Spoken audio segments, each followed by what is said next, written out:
Nous avons le plaisir d'accueillir ce midi Monsieur Thomas Grec. Monsieur Grec est issu de la faculté d'architecture de la Cambre à Bruxelles, où il a fait un mémoire, tenez-vous bien, sur architecture néogothique, il y a donc des édifices profanes en Wallonie. Ce mémoire a été couronné du prix spécial de la faculté d'architecture de la Cambre. Monsieur Grec est donc architecte et il est devenu un spécialiste du palais de justice de Bruxelles. Ceux qui connaissent un peu, pas beaucoup, un peu simplement, les vicissitudes de l'histoire du palais des Beaux-Arts, du palais, pardon, de justice de Bruxelles, se rendent bien compte de l'énormité de la tâche. En effet. J'ai envie de dire une vie d'homme ne suffirait pas. Heureusement, il est très jeune, donc ça lui donne beaucoup d'avance. Et il travaille notamment pour se faire avec la Fondation Poulart et le quartier des Arts. Alors, Monsieur Grec, que je remercie encore d'avoir accepté d'être notre orateur de ce midi, a, dans le dernier numéro, la dernière livraison du bulletin de la Commission royale, nous a donné un article extrêmement fouillé, documenté, extrêmement intéressant, bien entendu, sur les enseignements du néogothique en Wallonie, évolution, signification et destin, tout ça au pluriel, d'un mouvement. Donc, je suppose qu'il va développer ce sujet. Vous avez peut-être déjà eu l'occasion de lire cet article. Si vous n'avez pas eu l'occasion de le faire, je vous invite à le faire. Le secrétariat a prévu des exemplaires que vous alimentez dans vos lectures.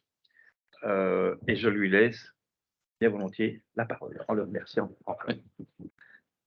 Merci pour cette introduction. Merci à la Commission, merci à Mme de Remaker et Mme Carpeaux pour l'organisation à la fois de l'article, qui est une sorte d'aboutissement dont je suis très honoré des recherches que je fais depuis plus de 4 ans sur le sujet du néogothique en Wallonie, et pour cette conférence qui permettra de développer ce sujet qui me tient, comme vous le verrez, assez fort à cœur.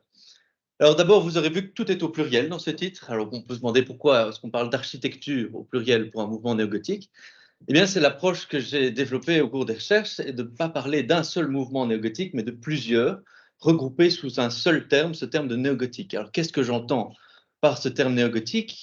C'est un terme général qui va désigner un mouvement architectural principalement et artistique de manière plus globale, qui tire parti de l'inspiration des bâtiments médiévaux. Alors, c'est très large comme définition, et justement, c'est cette définition très large qui va nous intéresser, puisque, en fait, quand on parle d'inspiration des bâtiments médiévaux, ça implique de plusieurs manières de s'en inspirer. On peut s'inspirer du gothique premier des 11e et 12e siècles, on peut s'inspirer du gothique rayonnant du 13e, du gothique flamboyant, du gothique tardif du 15e et 16e siècle. On peut également s'inspirer des églises, des cathédrales, des châteaux, des fortifications, des rares maisons de l'époque médiévale. Donc, toute une manière et une série différente de tirer parti de cette inspiration pour créer des bâtiments modernes au cours du 19e siècle.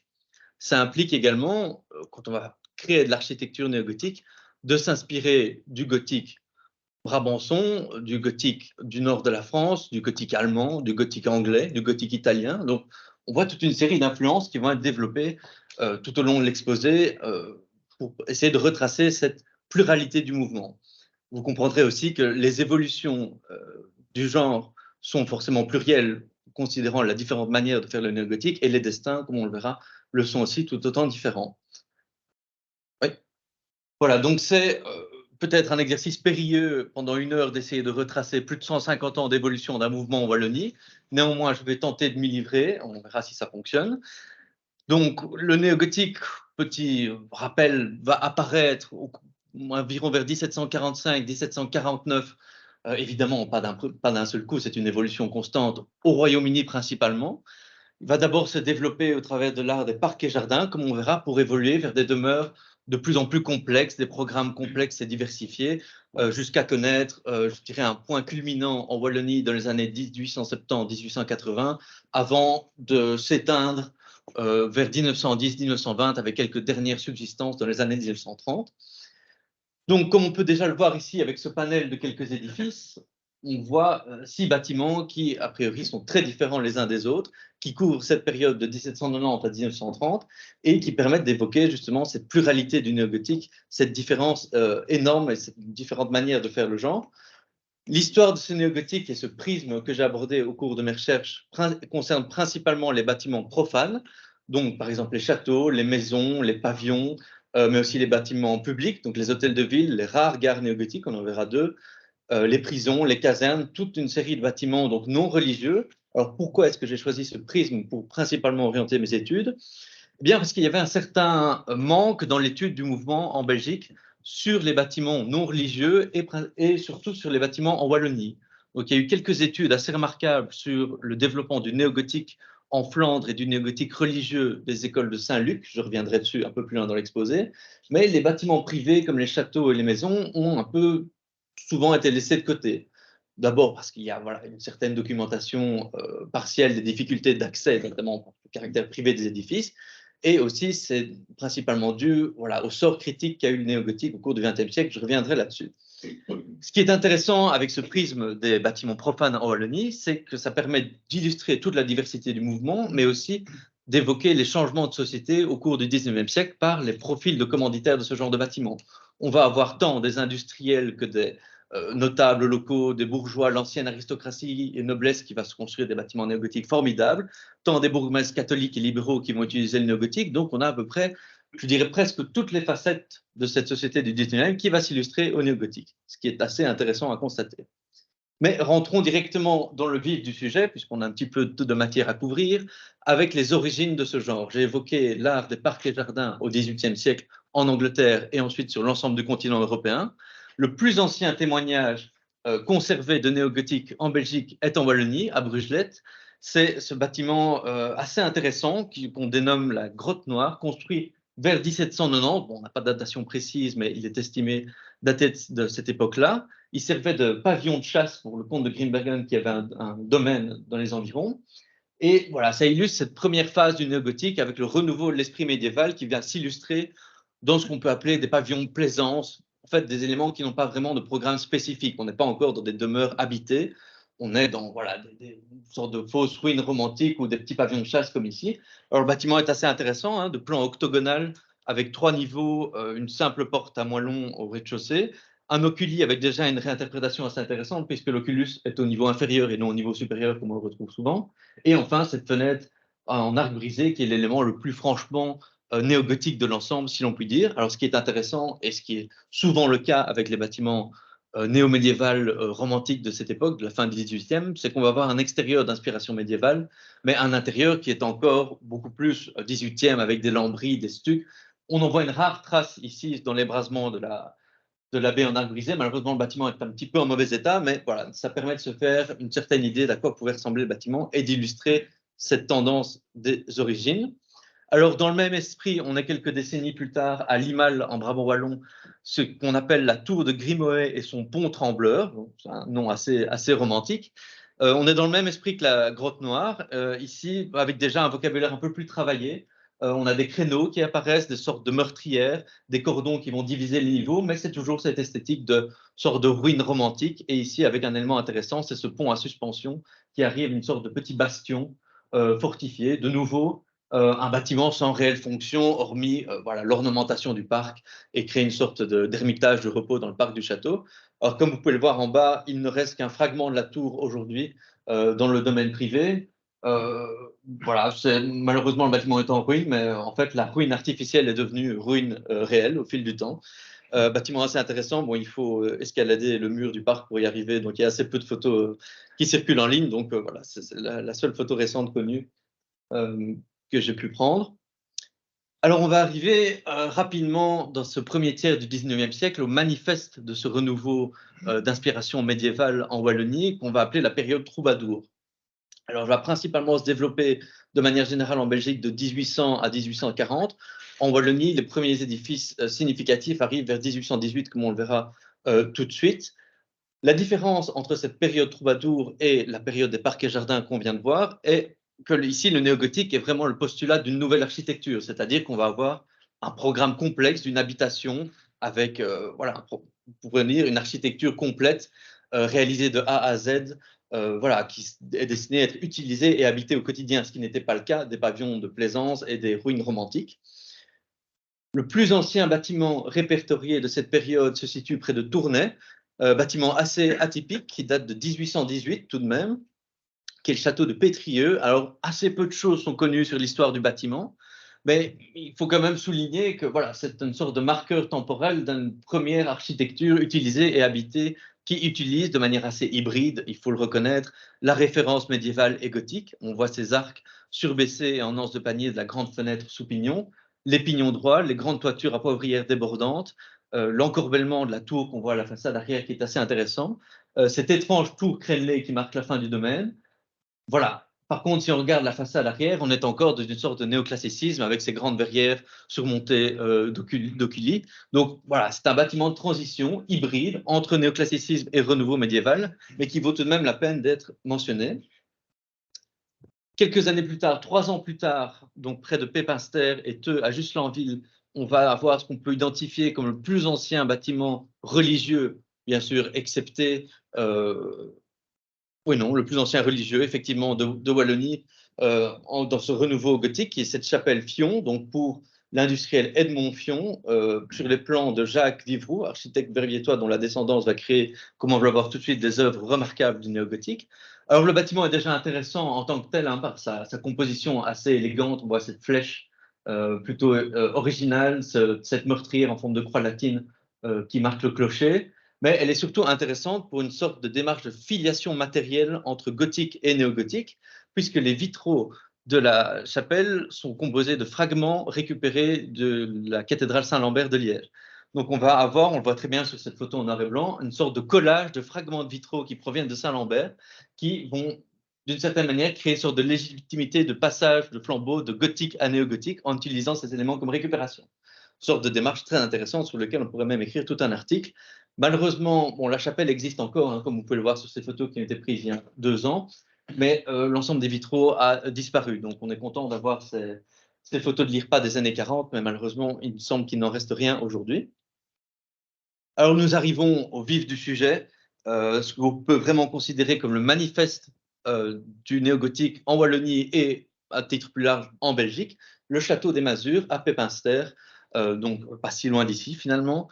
Alors, bâtiment très intéressant qui est commandé par Edmond Biolay, donc industriel de Verviers, Pépinster, qui va avoir une grande influence sur le développement de l'industrie textile dans la région. Il va commander le bâtiment à Auguste-Marie Vivroux, donc toujours la même famille. La construction commence vraisemblablement vers 1837 et s'achève en 1843 avec l'achèvement de la chapelle. Alors, voilà, ce qui est intéressant à noter avec ce bâtiment et qui le différencie du château de Pétrieux et des fabriques de parcs et jardins qu'on a vues précédemment, c'est que c'est le premier château entièrement dessiné de A à Z par un architecte belge, c'est-à-dire du plan d'ensemble jusqu'au détail de mobilier.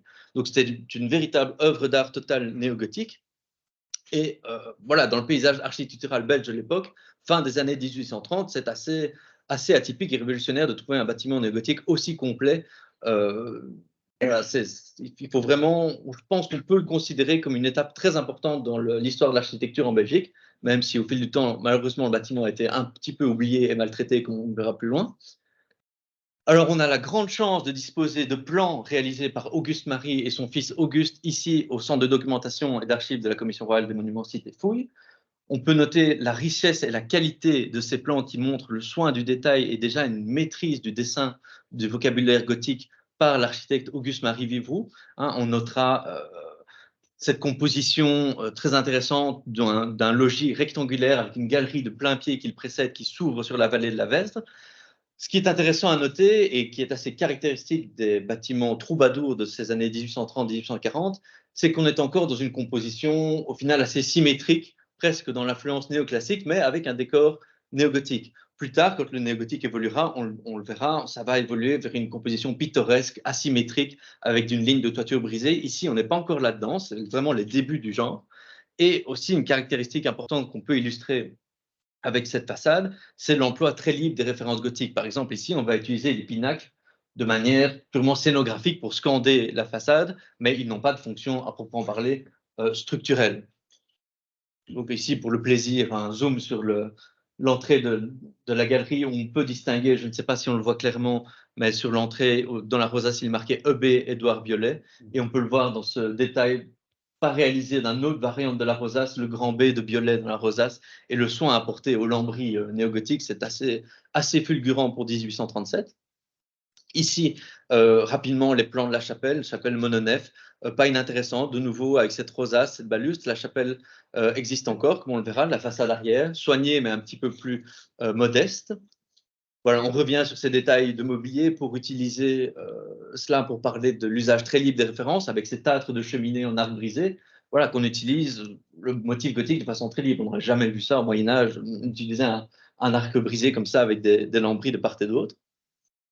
Alors, les dessins des vitraux qui sont conservés au centre de documentation sont absolument magnifiques, hein. On peut voir la qualité, les couleurs, aussi la référence à la fois gothique et renaissance de ces personnages en costume qui habillent les fenêtres du logis. Donc, certains de ces dessins sont faits par le fils d'Auguste, Auguste Marie, quand il a fait une série d'aménagements quelques dizaines d'années après au château. Mais voilà, ça permet de souligner la qualité du bâtiment et du détail apporté à l'ensemble. Alors, je parlais d'œuvres d'art totales, mais on peut le voir ici avec ces plans, puisque Auguste Marie va jusqu'à dessiner les bancs du parc dans style néogothique, avec, on voit ici ces arcs en accolade qui marquent le dossier du banc, ces petits trèfles dans les pieds en pierre bleue du banc. Il va également dessiner des candélabres néogothiques pour le parc, et même ici la petite cloche qui est à l'arrière pour annoncer l'arrivée des visiteurs dans le château. Donc on a vraiment de A à Z jusqu'au dessin des candélabres du parc une œuvre néogothique, et c'est la première fois que ça arrive en Belgique à cette époque-là. Pour montrer l'influence du château sur l'histoire de l'architecture à l'époque, on va voir qu'il sera cité dans une série de publications, notamment dans cette traduction de l'ouvrage de référence d'Auguste Welby Northmore Pugin. Donc, pour remettre en contexte, Pugin, c'est le grand représentant du Gothic Revival, donc l'équivalent du néo-gothique au Royaume-Uni. Pugin va militer pour une architecture néogothique comme une sorte de solution pour créer une société catholique idéale en réponse à la société industrielle du 19e siècle. Voilà, c'est une vision très militante. Et il va publier vers 1845-46, je crois, ce livre, Les vrais principes de l'architecture, où il va de l'architecture chrétienne ou ogivale, ça ne s'invente pas, où il va faire une série de comparaisons assez peu flatteuses entre ce que devrait être l'architecture néogothique et ce qu'est l'architecture néogothique dans les années 1830-1840, c'est-à-dire fantaisiste, librement inspirée des références gothiques. Alors, ce qui est intéressant, c'est dans la traduction et l'édition belge des vrais principes, qui est réalisée à Bruges par Thomas Harper King, on va utiliser le château des Masures pour montrer, regardez, ça c'est une demeure néogothique fantaisiste contemporaine, c'est pas ça qu'il faut le faire, il faut faire quelque chose comme ça au-dessus. Donc ça montre déjà, même si c'est utilisé ici afin de dévaloriser le château des Masures, l'influence et la représentativité qu'a le château de ce qui se fait à l'époque en matière de néogothique. On peut d'ailleurs noter que la publication est assez bien orientée, puisque vous voyez qu'on fait une très belle perspective en vue aérienne pour le néogothique correct, et on fait une perspective plutôt hasardeuse pour le dessin des Masures, qui entre nous, assez dessiné de manière un peu n'importe comment.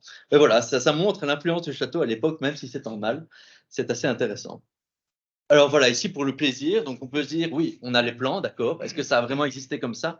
Eh bien oui, puisque ici, c'est une des deux seules photos identifiées du château des Masures avant cette transformation en 1894.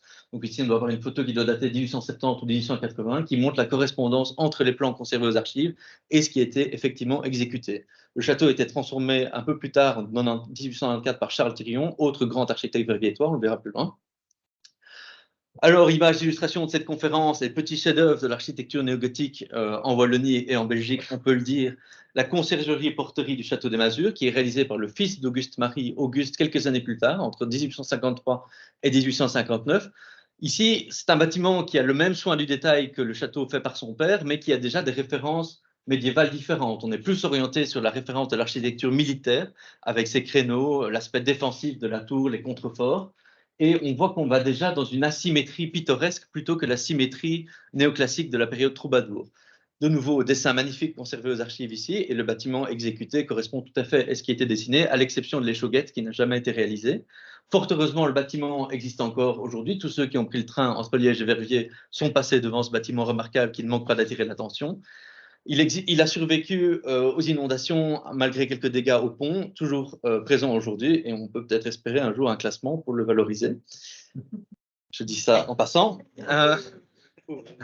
Voilà.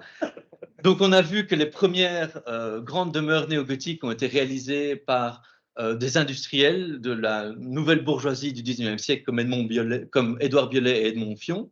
Alors le néogothique va se développer par cette nouvelle classe sociale, cette nouvelle bourgeoisie, que ce soit les industriels, mais aussi la nouvelle noblesse qui est anoblie après l'indépendance de la Belgique en 1830, qui, au travers de leurs nouvelles demeures, vont utiliser le néogothique et le diffuser comme expression de leur statut social.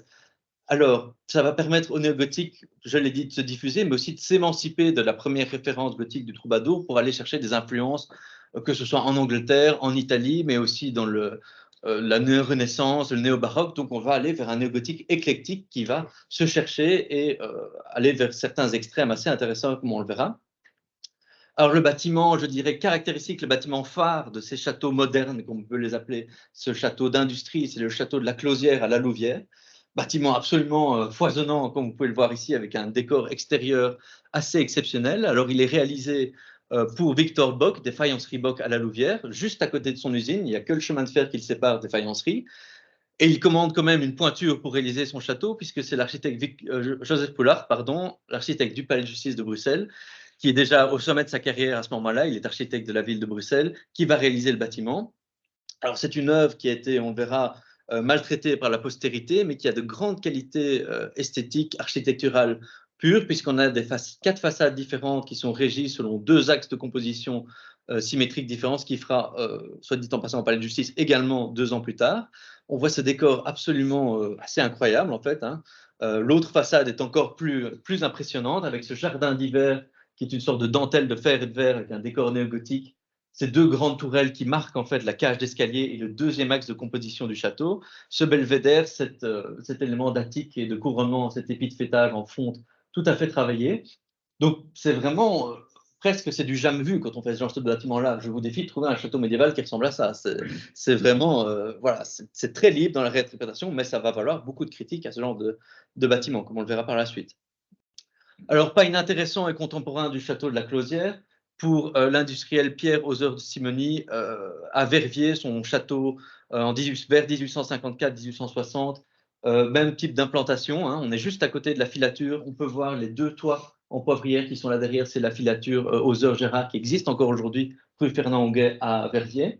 Ici, on a un bâtiment qui a une certaine influence Tudor, mais quand même encore dans une sorte de disposition néoclassique d'une aile centrale avec 2 ailes basses. Donc, on est un peu moins dans l'audace que Poulard à la Closière. Je vais en citer quelques-uns de cette époque-là qui montrent l'émancipation du néogothique et toutes les différentes influences que va chercher le mouvement néogothique, néo-médiéval dans ces années 1850-1860. Ici, en province de Luxembourg, le château Regout à Neufchâteau, une sorte de gigantesque bâtiment néo-médiéval, voilà, avec des éléments purement néo-médiévaux, néo-gothiques, comme voilà, ces tours avec ces faux machicoulis, ces hauts épis de fêtage bien travaillés, voilà, les corniches à frise d'arcature, mais on va aussi chercher des influences néo-renaissance, comme cet étrange fronton qui est avec des cheminées de part et d'autre. Donc voilà, on cherche un petit peu, on s'ouvre à des influences. On va commencer aussi à restaurer d'anciennes demeures médiévales de manière parfois libre et fantaisiste. Ici, le château de Boussu en Fagne, en province de Namur, qui a été acquis par la famille Licot, donc des forges Licot de Nîmes, donc toujours demeure d'industriels ici qui achètent un bâtiment ancien, ce qui est plutôt rare. Commandé à Léon Seuss, donc aussi un architecte assez influent du milieu du 19e, qui va notamment réaliser les grands thèmes de Spa. Voilà, ici on voit une intervention de restauration assez libre, hein, avec cette belle fenêtre et ce beau balcon en partie centrale. On n'est pas encore dans une restauration rigoureuse de ce que pouvait être le château à l'époque médiévale. On est plus dans voilà, l'architecture de Plaisance. Alors, autre bâtiment assez hallucinant près de Charleroi, le château de Gougny pour la famille industrielle Pirmé, qui a beaucoup d'influence dans la région dans la deuxième moitié du 19e. On est un peu plus tard ici, en 1876. Le château est créé toute pièce, donc c'est un véritable château fort créé ex nihilo. Alors, d'une manière, comme on l'a évoqué, c'est une façon pour ces familles, cette nouvelle bourgeoisie, d'une sorte de se créer une légitimité historique en faisant appel à l'image de la féodalité. Et c'est peut-être pas inintéressant aussi de souligner que c'est sans doute aussi un rappel de l'ancien château fort de Gougny qui n'existait plus depuis des siècles en créant ce genre de bâtiment. Alors le château existe encore. peu visible de la route, mais voilà, encore existant, c'est assez étonnant. Et alors ici, on peut illustrer au travers de ce château tout à fait oublié les extrêmes auxquels arrive ce néogothique éclectique du milieu du 19e siècle, avec ici un bâtiment, le château de Beauchêne, construit entre 1850 et 1860, d'influence principalement néo-renaissance, mais où on vient insérer une sorte de Sainte-Chapelle néogothique qui fait 2 étages et demi de haut en plein milieu, alors que la façade arrière est néo-renaissance et néo-baroque. Donc on voit toutes ces expérimentations qui sont faites en ce milieu du 19e siècle. Voilà, le néogothique se cherche, s'ouvre à d'autres influences, mais bon, voilà, effectivement, ici, on est très loin de l'influence gothique originelle, on va vraiment vers certains extrêmes, bâtiments assez fascinants, malheureusement démolis, dont on conserve quelques rares photographies. J'ai parlé tout à l'heure d'Augustus Pugin et du versant idéologique du néogothique en Grande-Bretagne, avec cette volonté de créer une société catholique idéale au travers de l'architecture néogothique. Bien entendu, ce versant du néogothique va avoir un grand développement en Belgique à partir de l'école de Bruges du néogothique qui va se développer sur l'ensemble du territoire, comme on va le voir avec une série de bâtiments phares ici. Donc il faut noter que les premières grandes églises néogothiques, donc on a vu la chapelle d'Edmond-Fion en 1821, qui est un petit peu une particularité, les premières églises néogothiques vont arriver à partir de 1840 à peu près en Wallonie et en Belgique de manière générale. Un des plus anciens exemples qu'on connaît en région verviétoise et liégeoise de manière générale, c'est l'église de Chaudfontaine qui existe encore, où on peut voir cette composition symétrique encore un petit peu néoclassique, hein, comme si on avait plaqué un décor néogothique sur une église du début du 19e siècle, pas inintéressant. Plus travaillé en termes d'ornementation intérieure, l'église Sainte-Julienne de Rétine, 1845, de nouveau Léon Seuil, ce qu'on avait vu à Boursieu-en-Fagne. Avec ici, ce qui est intéressant de noter, c'est que ces voûtes sont, si on veut, sont des fausses voûtes en stuc, en plâtre. On n'est pas encore dans la compréhension des systèmes ogivales de l'architecture gothique. Ça viendra environ 10 à 15 ans plus tard avec l'évolution du mouvement. Autre bâtiment pas inintéressant à citer et représentatif de ce qu'on fait comme église dans les années 1850 au Wallonie, l'église de Montforcé-Bollay par Joseph Jonas Dumont, autre architecte assez influent dans la diffusion du néogothique, avec cette composition qu'on retrouve à peu près dans la plupart des églises de l'époque, c'est-à-dire une symétrie de façade avec un schéma pyramidant vers un clocher assez élancé. Et ce qu'on peut noter ici dans cette église qui existe toujours, c'est la qualité de la tribune d'orgue, ici dont on voit le détail des crochets et des motifs tout à fait impressionnant, d'assez grande échelle à l'intérieur. Donc ça, ce sont les premières, voilà, la première phase de construction d'église entre 1839, 1850, 55. Alors on va voir un personnage très important, bon, voilà, que vous connaissez sûrement, Jean-Baptiste Béthune, qui, on peut dire, est un petit peu l'équivalent d'Augustus Pugin, mais en Belgique, c'est-à-dire qu'il va être le représentant de ce néogothique religieux, entre guillemets militant, dans l'ensemble de la Belgique. Alors, assez exceptionnel, il a rencontré Augustus Welby-Northmore Pugin, il a aussi rencontré Viollet-le-Duc, je ne pense pas qu'il y ait beaucoup d'architectes de l'époque qui peuvent dire ça, et il va essayer d'une manière de synthétiser l'influence de ces deux architectes, c'est-à-dire le discours militant d'une vision de la société néogothique catholique de Pugin et aussi l'étude approfondie des bâtiments médiévaux comme source d'inspiration pour des bâtiments néogothiques. Ça, c'est évidemment Viollet-le-Duc. Donc, il va participer à la fondation des écoles de Saint-Luc en 1862. Alors, ces écoles de Saint-Luc ont un rôle évidemment majeur dans ce néogothique en Belgique et en Wallonie, puisque en fait, ce sont des écoles d'architecture et d'art qui vont diffuser, vous savez sans doute, la manière de faire du néogothique religieux et civil d'une certaine manière, à la façon du néogothique, du gothique pardon, des 12e, 13e siècles. Donc voilà, c'est principalement les écoles de Saint-Luc et les cercles ultramontains qui vont diffuser cette vision des néogotiques, parfois jusqu'à l'excès, puisqu'on va voir fleurir dans la deuxième moitié du 19e siècle. Voilà, chaque village aura son église néogothique au point qu'on ne pourra plus le voir en peinture, ce qui aura un petit peu malheureusement une influence négative sur la postérité du mouvement, on le verra plus tard.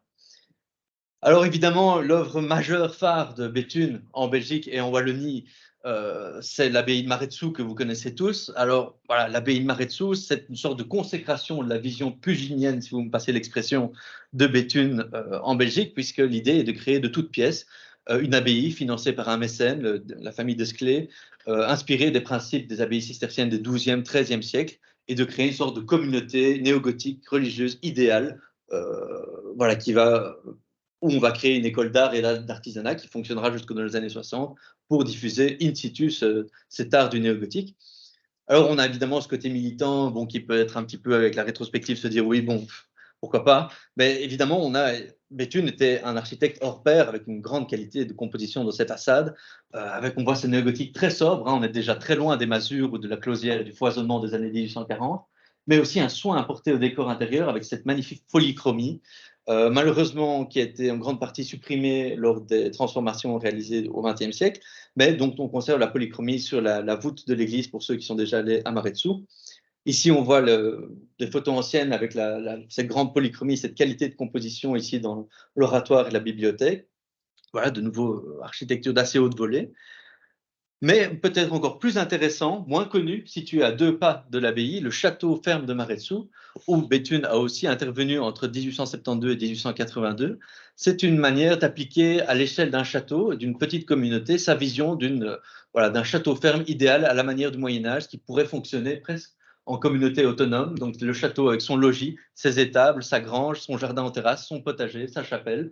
Donc c'est vraiment l'idée de créer, à la manière du Moyen-Âge, un ensemble cohérent. Donc, ce qui est intéressant ici, c'est, outre l'idée générale du château, la qualité de l'architecture, de l'agencement des ailes, puisqu'il faut quand même dire que Béthune travaille à partir d'un bâtiment préexistant, où il arrive à uniformiser l'ensemble pour créer une sorte de château où on a l'impression que ça existe depuis des siècles, alors que la plupart a été créés de toutes pièces en 10 ans.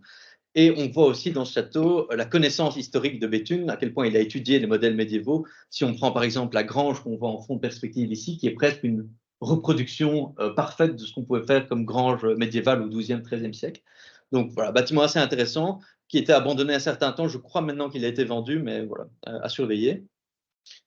Alors de nouveau, en termes de petites communautés religieuses à petite échelle, à échelle villageoise, Béthune va créer cet ensemble à Trieux-Courrières à Assès, avec en partie centrale l'église, de part et d'autre l'école et le presbytère, et le château néogothique. De nouveau, l'idée d'une petite communauté néogothique religieuse idéale qu'on pouvait se faire. Donc, l'ensemble, tout existe encore actuellement, même le château, malheureusement, qui est peu visible de la route. Alors, ne serait-ce que pour le citer, puisque c'est une curiosité, par un élève de Béthune et aussi grand architecte néogothique, Joris Elput, en 1882, le château de Cralaverna, en province de Liège, voilà, assez qualitatif. Toujours cette idée d'une communauté idéale néogothique, puisque c'est un château combiné à une école catholique privée, pourquoi pas. Bien qu'on voit ici les limites du modèle de Saint-Luc, puisqu'on implante en région liégeoise une architecture brugeoise qui n'a pas vraiment d'ancrage local. Donc ça montre parfois un petit peu les limites de ce modèle idéologique, mais voilà, bâtiment quand même intéressant à citer. Alors, on a cette influence de Pugine qu'on a évoquée avec Béthune, mais on a aussi l'influence des architectes anglais victoriens et de la théorie de la polychromie constructive. Alors, qu'est-ce que c'est cette polychromie constructive néogothique? Alors, c'est issu d'un livre très influent de John Ruskin, qui est un autre grand théoricien de la restauration et du néogothique en Angleterre. Voilà, qui met en valeur la qualité des églises gothiques italiennes et de leur couleur utilisée par les différentes pierres, différents marbres utilisés dans les églises. Alors, ce versant victorien aura un petit peu d'influence, mais minoritaire, en Wallonie, notamment au travers de l'architecte Eugène Carpentier, architecte assez intéressant, qu'on a un petit peu oublié, mais qui va réaliser quelques églises inspirées de ce néogothique victorien, comme ici à Châtelet, ou encore à Ion, près de Mons, hein, voilà, on retrouve cette polychromie constructive dans les façades, avec cette alternance de pierres assez élégante, et aussi l'influence anglaise assez manifeste dans cette charpente dite hammerbeam, qui évoque par exemple celle du grand hall de Westminster. Malheureusement, la charpente n'existe plus. L'église a brûlé dans les années 1940, en 41 je crois, et des voûtes plus classiques ont été reconstruites. Voilà, on a quand même quelques témoins pour se faire une idée de ce que ça a pu être. Donc on a évoqué dans un premier temps le néogothique de la première heure avec les industriels verviétois. On a évoqué la récupération entre guillemets idéologique par le mouvement néogothique catholique. Et maintenant, à partir des années 1860, 1870, on va voir une certaine inversion de la tendance, puisque dans un premier temps, au début du 19e siècle, ce néogothique était considéré comme fantaisie, c'était pas très sérieux par, on va dire, l'ancienne noblesse belge qui gardait ses châteaux néoclassiques. Voilà, par exemple, on pense au château de Saint-Val à Tilf du début du 19e siècle. Et voilà, c'était plus une architecture de cette nouvelle classe sociale. Mais voilà, les décennies passant, le néogothique se développant, il va être récupéré par les anciennes familles nobles et aristocrates qui vont soit créer de nouvelles demeures de toutes pièces, soit restaurer leurs anciennes demeures médiévales, comme on peut dire une certaine manière de réaffirmer leur statut, l'histoire familiale, voilà, la descendance, la place dans l'histoire locale et régionale. Donc un des bâtiments, je dirais, le plus emblématique et le plus intéressant de cette période est le château de Miranda, château de Noisy, construit à Houillet à partir de 1865. Alors, pour retracer rapidement l'histoire de ce bâtiment, qui est quand même, on va dire, un bâtiment phare du mouvement néogothique, néo-médiéval en Belgique, les comtes de Liedekerke-Beaufort occupent le château médiéval de Vèvres, que vous connaissez tous, bâtiment remarquable depuis plusieurs siècles, mais vers 1770, le comte de Liedekerke commence à être un petit peu lassé de cette ancienne demeure médiévale pas très confortable et va décider d'aller habiter de l'autre côté de la vallée, dans l'ancien manoir de Noisy, préexistant, qui est un manoir du XVIIe siècle, avec une ferme attenante. Et ils habitent là pendant quelques décennies, jusqu'à ce que son descendant, le comte Hilarion, si je ne me trompe pas, Hilarion de Liedekerke-Beaufort, décide que bon, le manoir de Noisy, c'est bien gentil, mais c'est quand même un petit peu modeste. Et il va décider de faire construire une sorte de palais néogothique à la hauteur de ses ambitions et de son train de vie qui, dit-on, était assez luxueux. Il va donc commander à un architecte paysagiste anglais, Edward Milner, alors c'est très étonnant, les plans de son château. Donc, Edward Milner est assez connu au Royaume-Uni pour son travail sur les parcs et jardins de plusieurs châteaux, mais voilà, à ma connaissance et d'après les recherches, il n'a réalisé aucune œuvre architecturale, à part peut-être un pont en Écosse, donc ce serait sa seule œuvre architecturale. Déjà pour ça, on pourrait souligner l'intérêt du bâtiment. Alors, la première phase de construction, donc de 1865 à 1871 à peu près, hein, avec cette façade qui s'ouvre sur la vallée, qui regarde le château de Vèvres, donc dans une implantation assez intéressante, puisque la demeure historique regarde la nouvelle demeure néogothique, de nouveau filiation médiévale, néo-médiévale. Ce qui est intéressant ici, quand on regarde cette façade, c'est qu'on est quand même, malgré les apparences, dans une architecture très épurée, puisque c'est vraiment une sorte de succession de variations de pignons, de tourelles, de grandes fenêtres à meneaux, sans décoration superflue. Hein. C'est de nouveau très différent de la closière ou des masures. On est dans quelque chose d'assez brut, d'influence scots-baroniale, donc qui est l'architecture médiévale et néogothique écossaise. C'est à peu près le seul exemple de scots baronial en Belgique, enfin c'était pour le cas. Donc voilà, si on fait l'étude par exemple du relief de cette façade arrière et qu'on le compare à ce château d'Ingerstow Court en Angleterre où Edward Milner, c'est pas inintéressant à travailler en tant que paysagiste, on voit qu'il y a quand même certaines similitudes, ne serait-ce que dans les pignons, la proportion des ouvertures. On constate que voilà, l'intérêt principal des façades résulte dans la manière dont les tourelles, les pignons, les oriels, les bow windows sont utilisés pour souligner les ailes, les différentes ailes, faire la transition entre les volumes. On voit dans cette vue latérale la grande tour qui fait la transition entre la chapelle, le logis, la chapelle qui elle-même fait la transition entre le logis et les dépendances, et la galerie couverte, on le verra ensuite, qui fait la transition entre le logis et les dépendances, les écuries. Alors, deuxième phase de construction du château qui va lui donner la silhouette très emblématique qu'a le château entre 1894 et 1907. Alors, Edward Milner est mort à l'époque. C'est un mystérieux architecte français du nom de Pelcher qui reprend le chantier. Alors, il est cité notamment dans la monographie de Noisy par le comte de Liedekerke-Beaufort, mais je n'ai trouvé absolument aucune information sur un Pelcher. J'ai trouvé une adresse d'un Pelcher à Paris dans les années 1870-1880, mais ça s'arrête là. Donc, le mystère reste entier. Alors, donc on va créer ce beffroi. Si vous avez remarqué, dans la première photo du château de Noisy, on voyait le château avec le beffroi pas encore construit et en attente, qui va vraiment lui donner sa ligne paysagère, qui fait qu'on le voit à peu près de partout de la vallée. C'est vraiment voilà, l'affirmation de ce nouveau château, de cette réaffirmation de la famille de Liedekerke-Beaufort, avec de nouveau un travail sur, ici, une symétrie partielle, avec des variations de thèmes sur les oriels pour faire voilà, les dépendances, etc. Voilà, qualité architecturale de très haute valeur.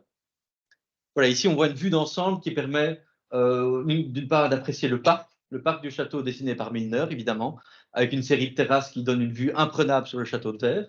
Et aussi, j'en parlais tout à l'heure, ici, on voit les dépendances du château avec voilà, une galerie couverte qui relie la chapelle aux dépendances. De nouveau, voilà, la qualité architecturale est assez évidente.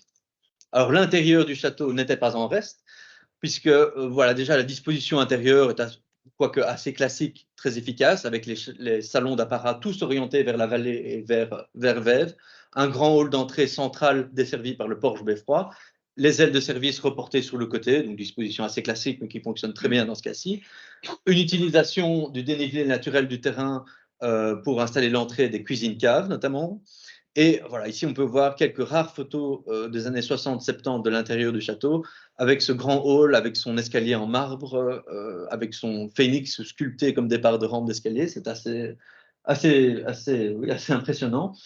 Et aussi, on peut voir le détail ici de la ferronnerie de l'escalier du beffroi, très travaillé, les lambris des salons.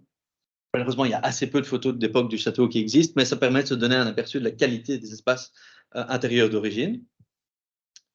Donc, j'évoquais avec le château de Noisy ces anciennes familles nobles qui redressaient d'anciens bâtiments ou faisaient construire de nouveaux dans ce goût néo-médiéval, néo-gothique.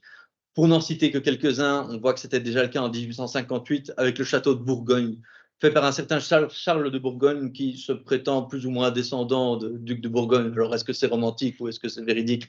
Je vous avoue que je n'ai pas fait la généalogie pour le savoir.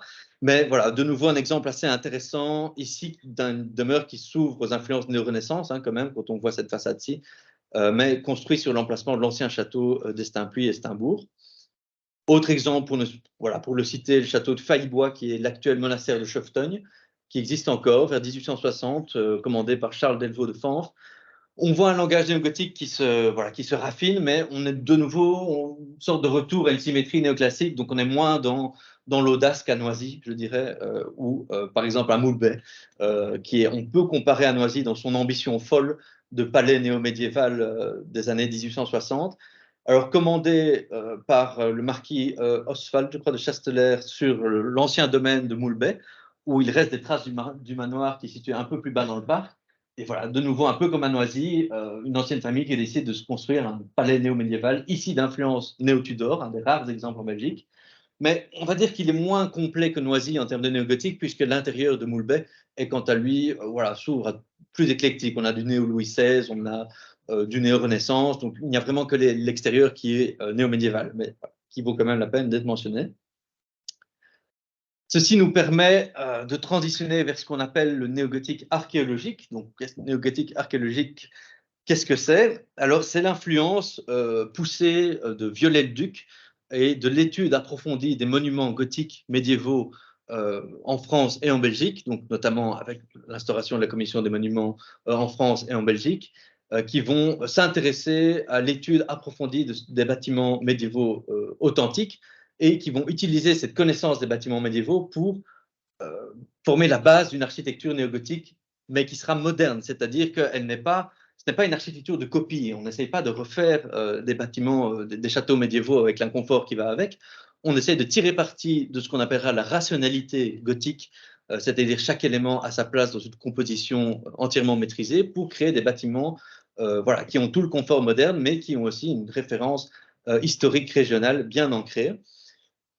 Alors, on voit ici le bâtiment manifeste de cette période, je reviendrai dessus, le château de Folleton, mais il faut quand même la peine de noter un bâtiment peut-être un peu précurseur de cette période, un bâtiment de transition, que vous connaissez tous forcément. C'est l'extension du Palais des Princes-Évêques par Jean-Charles Delceau, qu'on a parfois nommé le Viollet-le-Duc liégeois, notamment par ses interventions de restauration, que ce soit à Saint-Jacques ici ou dans d'autres églises de la province. Parfois des interventions assez interventionnistes, comme Viollet-le-Duc, pour compléter un édifice dans son état d'origine, parfois rêvé, mais quand même de haute volée architecturale.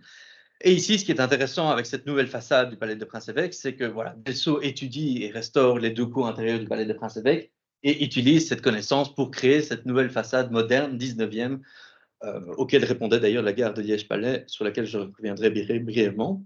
Par contre, les intérieurs de cette nouvelle aile sont plus dans une transition troubadour néogothique. On n'est pas encore dans une rigueur de composition où on essaie de reproduire les vrais principes, si je peux citer Pugine, de l'architecture gothique, mais voilà, notamment intérieur heureusement préservé et de très haute qualité architecturale et décorative. Nous en venons au premier château de Folleton, que l'on peut considérer comme peut-être une des œuvres néogothiques, néo-médiévales les plus réussies en Belgique. Alors, ici, on peut voir la comparaison entre le bâtiment avant sa restauration au début du 19e siècle et le bâtiment après restauration. Donc, c'est le chevalier Sauvage de Bercourt qui commande à l'architecte Henri Beyaert, donc figure majeure de l'éclectisme, du néogothique et du néo-renaissance en Belgique, la restauration. Alors, il faut noter que Henri Beyaert est peut-être l'un des meilleurs représentants de la théorie Viollet-le-Ducienne en Belgique. Donc, il va appliquer ces notions de restauration de Viollet-le-Duc par l'étude approfondie du bâtiment existant en vue d'en restituer les systèmes défensifs qu'il caractérise, mais sans se laisser, comment dire, dominer par l'aspect historique du bâtiment. Ce qui peut bien sûr, avec rétrospective, et comme on l'a critiqué avec Viollet-le-Duc, être critiqué d'un point de vue archéologique et historique du bâtiment, où il va s'autoriser certaines démolitions. Mais il n'en reste que voilà, l'architecture et le côté didactique de restituer les éléments comment dire, défensifs du château de Folleton prime, et ça nous a laissé une œuvre assez exceptionnelle. Donc si l'on prend le plan qui est très intéressant à étudier du château, ce que va faire, je l'ai dit, lapsus révélateur, Henri Beyaert lors du chantier, c'est d'abord faire une étude approfondie du château, faire de ce qu'on appellerait aujourd'hui l'archéologie du bâtiment, et au cours de cette archéologie du bâtiment, des découvertes qu'il va faire dans le château, remanier ses plans, par exemple en disant « Ah oui, mais finalement, le donjon est ancien, il est intéressant, on va le conserver, donc je remanie mes plans ». On a la chance aux archives de l'État à Namur de conserver la correspondance entre le commanditaire, son architecte et son chef de chantier pendant 3-4 ans, correspondance que j'ai pu étudier et entièrement retranscrire dans le cadre de mes recherches. Et ça a permis de comprendre la vision de Beyaert par rapport à son intervention de restauration. Et donc, ça permet, je vais vous citer un exemple intéressant de cette correspondance. Voilà, quand Beyaert réalise ses premières épures qu'il envoie au château, au chevalier de Sauvage-Vercourt, il évoque son approche de la restauration. Je le cite. Alors, vous remarquerez, monsieur, que je n'introduis dans ces travaux que les éléments simples qui conviennent à l'architecture qui caractérise les châteaux et qui, avec les lignes accidentées, donneront le pittoresque qui convient à la campagne. Donc, ça montre déjà l'état d'esprit de la restauration. Donc, ça pour le côté architectural et pittoresque. Mais on va voir aussi le côté rationnel de son approche où il ne cherche pas non plus à faire des échauguettes pour faire joli et pour faire pittoresque. De nouveau, je cite Beyaert. Donc, je vais spécialement tirer parti de ce que je compte faire de la cage d'escalier. Donc, que dit-il? Oui, trop souvent dans les châteaux modernes, on va créer des échauguettes et des tourelles qui ne servent à rien. J'ai l'ambition, à travers de mon plan, d'utiliser tous ces éléments pour les placards, les résidus, les toilettes, les chambres. Donc, il n'y aura pas d'espace perdu dans votre château et l'ensemble sera, voilà, à la fois correspondra à l'ancien système de défense du château, mais sera aussi entièrement utilisé. Donc, l'idée de la restauration est de redonner l'aspect médiéval au château, mais aussi que rien ne soit gratuit dans la composition architecturale. Et on peut voir ici la manière assez brillante avec laquelle Beyaert parvient à régler tous les anciens axes de composition du château en utilisant un vestibule octogonal central qui permet de régler les différents axes de composition du château. C'est un exercice d'architecture assez fascinant. Ici, on peut voir la façade du château à la fin des travaux, avec le nouveau logis néogothique qui est inséré entre les tours médiévales conservées. Voilà, de nouveau, très grande qualité qui évoque Viollet-le-Duc. D'ailleurs, l'architecte Jules Brinfot parlera du château de Folleton comme le Pierrefonds belge. Donc, pour ceux qui connaissent Pierrefonds, c'est la grande restauration de Viollet-le-Duc pour Napoléon III d'un château médiéval. Et il est vrai que quand on arrive de Gèvres en voyant le château de Folleton, il y a un petit côté Pierrefonds. Alors, pour citer quelques autres œuvres majeures d'Henri Beyaert, qui permet aussi de mettre en avant le chemin que l'architecte trace vers le vocabulaire Art Nouveau, ce bâtiment tout à fait intéressant, la porterie du château de la Rochette à Chaudfontaine, dont on peut voir la composition est d'une simplicité confondante quand on voit le plan. C'est la composition d'un trait pour la porte cochère, d'un triangle et d'un rectangle, avec un escalier inséré dedans dans le triangle, le premier triangle du plan.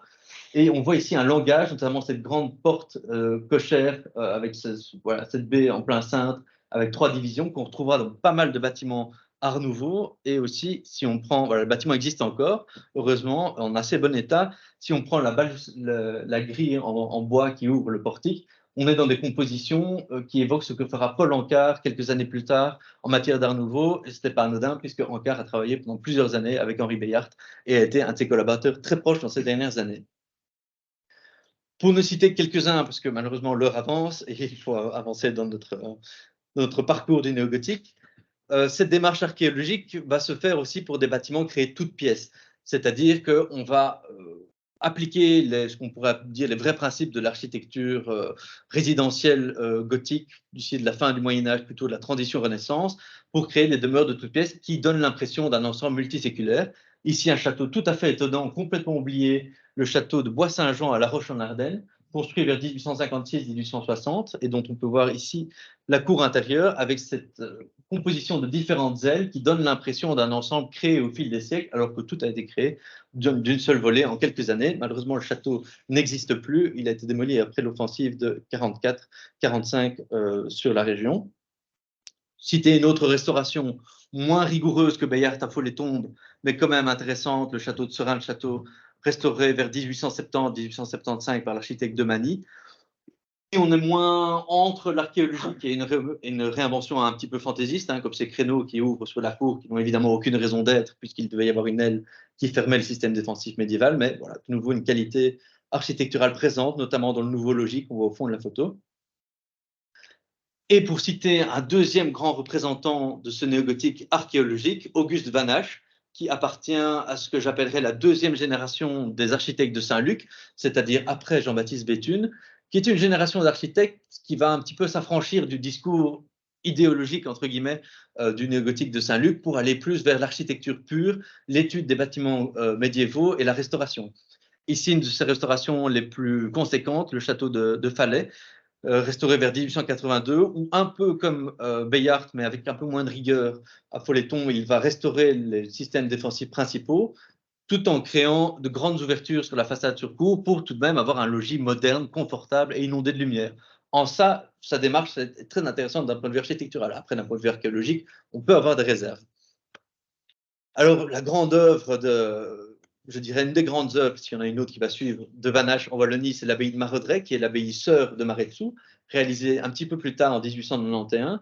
Même principe que Maretsou, créer une sorte de communauté religieuse idéale sur base des abbayes cisterciennes des 12e, 13e siècles, où on va même jusqu'à bénir la carrière qui sert à extraire les pierres, comme on le faisait au Moyen-Âge, la carrière sainte scolastique de Maredret. Grande qualité architecturale, encore davantage que Maretsou, avec notamment cette disposition de l'église abbatiale qui présente une nef accessible aux fidèles, au public, et un chœur situé en perpendiculaire de la nef, donc avec une église avec un plan perpendiculaire, je crois que c'est un fait très rare en Belgique, qui est le chœur démonial, voilà, très bien conservé, encore existant, je vous invite à aller la visiter.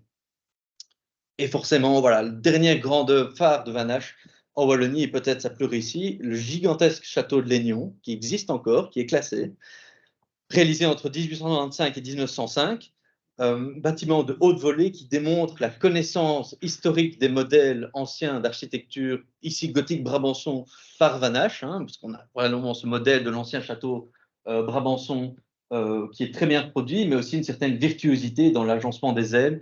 On voit ce jeu de plein et de vide, les loggias, les arcatures. Et il faut quand même souligner que Van Hache a dû faire ça à partir d'un ensemble hétéroclite de bâtiments des 15e ou 18e siècle. Donc, le château ne ressemblait pas à grand-chose avant ça, et il a réussi à en tirer quelque chose d'assez remarquable et uniforme, il faut le souligner. Mais ce qui est surtout impressionnant au château de Laignon, ce sont ses intérieurs, qui vont en sorte marquer le parcours du néogothique du début jusqu'à la fin, jusqu'à l'Art Nouveau, en une série de pièces qui vont évoquer le néogothique premier, le néogothique flamboyant, avec notamment une cheminée néogothique flamboyant absolument incroyable, le néogothique de la polychromie constructive anglaise que j'avais évoqué avec Carpentier, on le voit bien ici dans le hall d'entrée, où on combine les marches en marbre clair, la pierre bleue, les poutres en bois du plafond, la brique apparente, aux étages, les colonnes en marbre, les sols en mosaïque, la ferronnerie, mais aussi élément tout à fait intéressant, les culs de lampe qui supportent une série d'arcs électriques tout à fait voilà, très moderne et à la fois peut-être un petit peu absurde. On voit aussi ces mosaïques forcément qui évoquent bien sûr l'Art Nouveau contemporain, les détails des pochoirs dans la chapelle qui sont quasiment Art Nouveau. On est en pleine période Art Nouveau. Et sorte d'aboutissement logique de cette progression néo-gothique vers l'Art Nouveau, on trouve dans le château de Laignon une bibliothèque en acajou entièrement Art Nouveau, même si voilà, il y a certaines réserves sur le fait que est-ce que c'est Van Hache qui l'a dessiné, est-ce que c'est récupéré d'ailleurs, est-ce que c'est acheté par le commanditaire et placé dans le château. Quoi qu'il en soit, on peut constater quand on visite le château, il y a une sorte de transition naturelle qui se fait entre les espaces néo-gothiques et les espaces Art Nouveau, qui démontre cette filiation assez évidente entre les deux genres. Alors pour citer, j'évoque avec Laignon la modernité de ce néogothique, il faut la citer parce que c'est quand même un bâtiment assez fascinant. On expérimentait déjà en 1856 avec la modernité en termes de matériaux à Argenteuil, avec cette église de fer, complètement hallucinante, mais bon, malheureusement, elle n'a pas été entretenue. Et vous imaginez, l'église est entièrement en structure métallique avec des tôles qui faisaient les murs. C'est un bel effort, mais bon, voilà, ça n'a pas duré un siècle. On a dû la démolir en 1940 parce que c'est cool. Mais voilà, il faut quand même la souligner comme sorte je dirais, d'expérimentation héroïque sur la modernité du néogothique à l'époque. Alors très rapidement, on voit que le néogothique s'est développé dans les classes industrielles, dans l'ancienne noblesse, dans les milieux religieux. Dans les années 1870-1880, le néogothique est pour ainsi dire partout. Il connaît une véritable consécration nationale où il va s'appliquer à différents programmes et surtout pas mal de bâtiments publics. Je vais évoquer rapidement les différentes typologies de bâtiments qu'on retrouve en cette fin 19e pour le néogothique en Wallonie. Bien sûr, la remarquable gare de Binge, voilà, la gare néogothique la plus complète, il n'y en a que 3 en Wallonie. Je reviendrai sur une des autres. Alors forcément, je l'ai évoqué, les églises néogothiques vont se pousser comme des champignons partout en Belgique et en Wallonie notamment. Parfois avec, on dirait presque, c'est parfois presque du copier-coller voilà, à des charges du néogothique. Parfois des éléments très intéressants, comme ici à Liberchy, avec un ensemble formé par l'école, l'église et la maison communale, reliés par des galeries sous arc brisé. Voilà, pas inintéressant. Ça montre un petit peu ce qui pouvait se faire à l'époque. Mais on en a construit énormément. Pour citer 2 architectes, je dirais qu'ils sont particulièrement intéressants dans la construction d'églises néogothiques en la fin du 19e siècle. Hubert Froment, qui va réaliser pas mal d'églises néogothiques en province de Liège, notamment ici à Villers-l'Évêque, très réussi, ou ici, pas loin du fort de la Chartreuse, à Grivnier, avec cette double tour assez monumentale. Voilà, une sorte d'influence néogothique archéologique assez bien travaillée, avec une intégration paysagère, une sorte de, voilà, de recherche de filiation à l'histoire locale, architecte très intéressant. Et son comparse Clément Léonard, ils vont travailler à 2 reprises ensemble. Et forcément, voilà, l'œuvre la plus connue de Clément Léonard est l'église incroyable de Pépinster, qui a conservé tout son décor polychrome intérieur, sa voûte en fragments de terre cuite peint, son mobilier. Fabuleux. C'est d'ailleurs l'unique église, je crois, une des rares églises néogothiques qui dispose d'une monographie dans les carnets du patrimoine. Et effectivement, elle en vaut la peine. Alors, on a parlé des églises, je parlais d'architecture publique, les hôtels de ville. On va avoir une petite dizaine d'hôtels de ville néogothiques qui vont fleurir en Wallonie dans la deuxième moitié du 19e. Pour n'en citer que 2, celui de Braine-l'Alleud, qui est un des plus grands du genre, on voit un petit peu dans l'influence de l'école de Saint-Luc, ou plus modeste, et moins connu, la maison communale de Payssan à Estine, près de Binge. Voilà, pas inintéressant, qui comportait aussi l'école de part et d'autre dans une disposition très 19e. Alors, on a aussi les prisons qui vont développer ce qu'on appellera le style forteresse ou le style château fort, qui est une variante du néo-médiéval. Alors, pourquoi est-ce qu'on va se donner tant d'efforts pour des prisons, me diriez-vous? Alors, il y a 2 facteurs. Alors, d'abord, l'idée très 19e de l'embellissement des villes. Ça va dans un plan plus général de développement de l'urbanisme des villes du 19e siècle, d'avoir des bâtiments élégants, ne serait-ce pour des prisons également et pour des casernes, comme on le verra. Mais il y a aussi l'idée assez intéressante de ce qu'on appellera l'association programmatique. C'est-à-dire qu'il faut pouvoir qu'on connaisse directement que ce bâtiment est une prison ou une caserne. Et en cela, voilà, l'utilisation d'un vocabulaire fortifié assez exubérant est assez pertinent. Voilà. On se dit quand même bien que c'est du sérieux quand on voit ce genre de bâtiment. Alors, on peut citer par exemple la prison Saint-Léonard de Liège qui a été démolie par Joseph Jonas Dumont, donc l'architecte qu'on avait déjà vu avec l'église de Montfort-Sébolet, ou encore la prison de Tournai qui revêt presque des aspects néo-Tudor. Quelques palais de justice, on n'en a que 3 en Wallonie, à Nivelles, la justice de paix de Binge et Arlon, qui est le plus ancien, voilà, pas inintéressant à citer, avec sa salle des pas perdus qui a des aspects de salle du chapitre d'une ancienne abbaye. Voilà, assez bien conservé, reconverti en musée, il me semble, un espace d'exposition.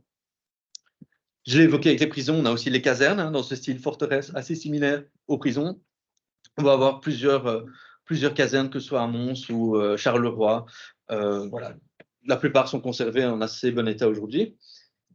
Peut-être plus étonnant, des hôtels des postes qui vont revêtir un aspect néo-gothique, néo-renaissance. Alors, on peut avoir 2 théories quant à cela. Soit on pourrait dire que c'est l'influence, oui, merci. Soit que c'est l'influence du gouvernement catholique en place vers 1900-1905 qui aurait favorisé le néo-gothique pour les bâtiments d'État.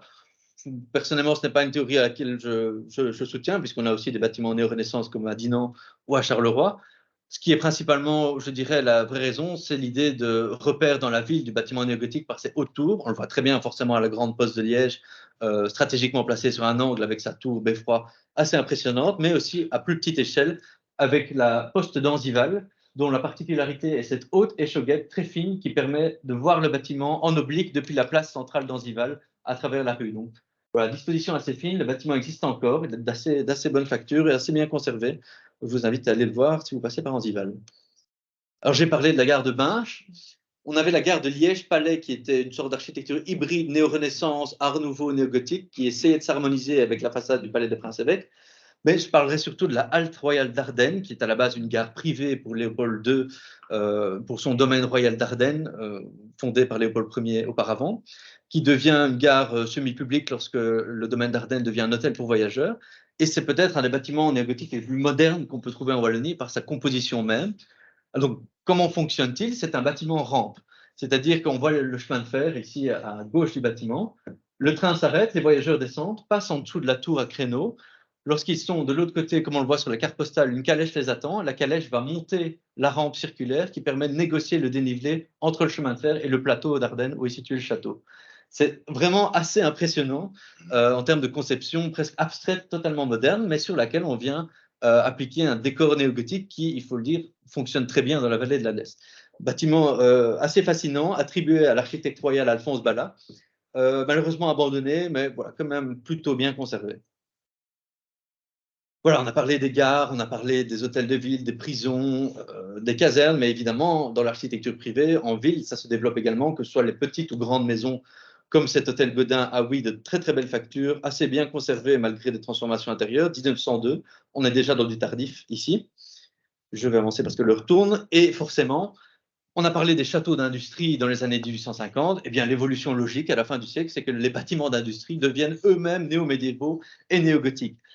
Alors, ce n'est pas une manière de cacher ou d'intégrer le néogothique, l'architecture industrielle dans un contexte paysager, parce que, bon, voilà, du néogothique Tudor à Cherat, du gothique Tudor à Cherat, il faut en trouver, ça n'existe pas. Mais c'est vraiment l'idée de magnifier la toute-puissance de cette industrie du 19e siècle par des bâtiments assez incroyables. 1907, Cherat, bâtiment assez tardif, classé, ce qui heureusement l'a sauvé et il est aujourd'hui en réhabilitation.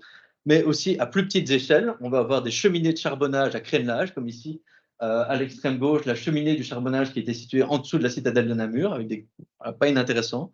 Des moulins à vent néogothiques, ce moulin à Rouen, qui avait aussi un grand crénelage, donc il ne subsiste qu'une partie dans un château privé, des châteaux d'eau pardon, néogothiques avec un crénelage, ou encore le siège d'une carrière ici à Ath, très beau bâtiment qui est en cours de rénovation un petit peu lourde, mais soit. Et on va même avoir des usines automobiles, comme l'usine Imperia à Nessonvaux. Alors on pourrait dire Imperia, c'est quand même le sommet de la modernité à l'époque, mais on va tout de même avoir une façade néo-médiévale avec des créneaux, des fenêtres à meneaux très austères. Il faut imaginer que derrière cette façade, on a sur le toit de l'usine une piste sur laquelle on fait les essais de voitures. Donc c'est vraiment deux mondes qui se rencontrent et qui montrent parfois les contrastes de ce néo-médiéval tardif du début du XXe siècle. Et justement, peut-être minoriter un petit peu, ce néo-gothique tardif, les dernières expressions au début du XXe siècle, va glisser peu à peu vers un néo-médiévalisme sobre, c'est-à-dire qu'on va quitter les grands gestes architecturaux, les ferronneries apparentes, la décoration parfois à outrance du milieu du 19e siècle, pour glisser peu à peu vers le néo-traditionnalisme qui sera un peu plus caractéristique des années 30. Il faut toutefois souligner qu'on a encore ce que j'appellerais les derniers feux du néogothique en Wallonie. Ce sont les grands projets religieux d'institutions ou d'églises qui vont encore fleurir dans les années 1900 à 1910. Un de ces bâtiments remarquables est le pensionnat de Passivroyenne à côté de Tournai, donc qui a été réalisé en prévision de la loi de 1905 sur la séparation de l'Église et de l'État pour une communauté de religieuses françaises par l'architecte Paul Clerbeau. Alors, ce qui est très intéressant dans ce bâtiment, c'est la superposition d'une salle des fêtes théâtre au rez-de-chaussée et l'église est située au-dessus. Vous trouvez l'idée d'un théâtre qui supporte l'église assez intéressante à souligner. Voilà, j'ai évoqué les très grandes églises de la fin du 19e siècle. Une des plus belles est certainement celle de Verviers-Sainte-Julienne par Charles Trillon, qu'on a déjà évoqué, qui est un architecte majeur de Verviers, mais je ne vais pas m'attarder dessus. L'église Saint-Hubert d'Aubel, aussi 1907-1910, ça montre cette tendance 1905-1910 des grandes églises. Forcément, l'église Saint-Martin d'Arlon, sorte de cathédrale néogothique absolument hallucinante, avec un grand soin apporté au dessin, des jeux de lumière magnifiques quand on est à l'intérieur, c'est vraiment à voir. Et j'évoquais les résidences privées avec les châteaux qui glissent vers le néo-médiévalisme sobre, le néo-traditionnalisme, Ici, un bâtiment assez tardif, château de Trois-Cours à Stoumont, terminé en 1919 tout de même, mais on voit qu'on est quand même très loin des demeures néogothiques du 19e siècle, on va vraiment vers le néotraditionalisme. Voilà, on est dans autre chose déjà, un bâtiment très intéressant, dont le site, je crois, le domaine est classé. Alors 1932, voilà, vous me demandez pourquoi depuis le début cette date arbitraire de 1932 pour la fin du néogothique. Eh bien, elle marque la construction de ce château néo-médiéval que l'on peut définir comme le dernier grand bâtiment néo-médiéval en Belgique, donc pas seulement en Wallonie, mais en Belgique, le château du Cély à Saint-Aude, en province de Luxembourg. Alors, bâtiment atypique s'il en est par son histoire et son architecture, puisqu'il est commandé par le baron Louis Ampin comme résidence de campagne à son architecte de l'époque, Michel Pollack. Alors, pour ceux qui connaissent Michel Pollack, vous me dire, mais Michel Pollack, c'est de l'art déco, c'est du beaux-arts, c'est pas du néo-gothique. Eh bien, c'est sa seule incursion en Belgique dans le genre néo-médiéval, ce qui vaut la peine d'être souligné. Il aura déjà fait des expérimentations en Suisse au début de sa carrière. Et donc, ce qui est passionnant à noter avec ça, c'est qu'à la même époque que Ampin fait construire ceci, il se fait construire ça par le même architecte.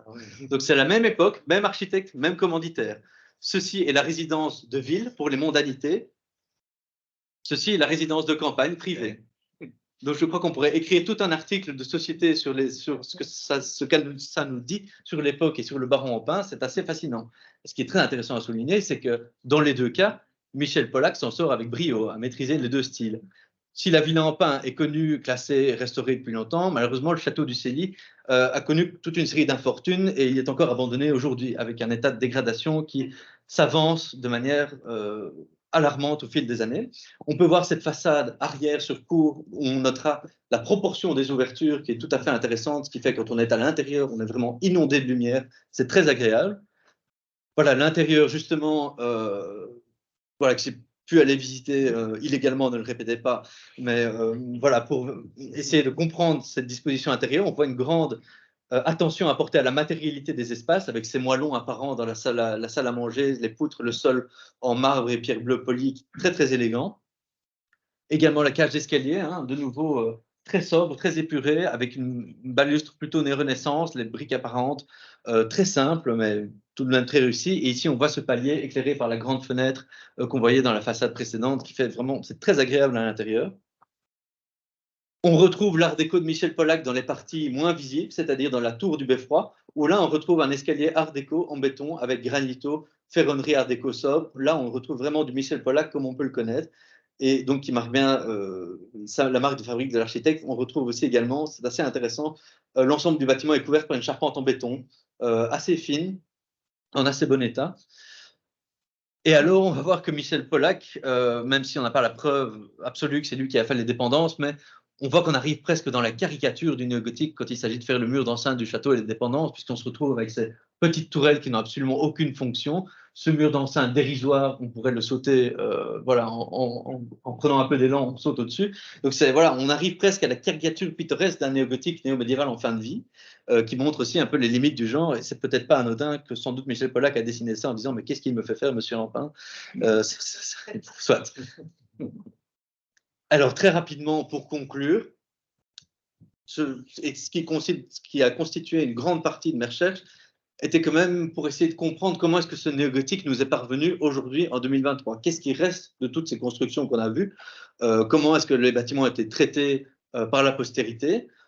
Donc, on a évoqué l'entre-deux-guerres avec une sorte de changement de paradigme dans les demeures privées qui glissent vers le néotraditionnalisme, mais on va aussi avoir forcément l'arrivée du mouvement moderne, moderniste, qui va mettre de côté la référence historique et voilà, on va quitter le néo-médiévalisme et on va fortement critiquer le néogothique, notamment en Belgique. Alors, comme je l'évoquais, cette critique du néogothique par la postérité dès l'entre-deux-guerres est probablement en grande partie due à l'influence et au discours très fort et très dominant qu'ont eu les écoles de Saint-Luc pendant plusieurs décennies, pendant toute la deuxième moitié du 19e siècle. C'est-à-dire qu'en matière de néogothique, en Belgique, si je peux caricaturer, ce sont les écoles de Saint-Luc qui criaient le plus fort, quoi. Donc, on en a eu un petit peu assez de ce néogothique fait à répétition. Et voilà, on va fortement transformer des bâtiments.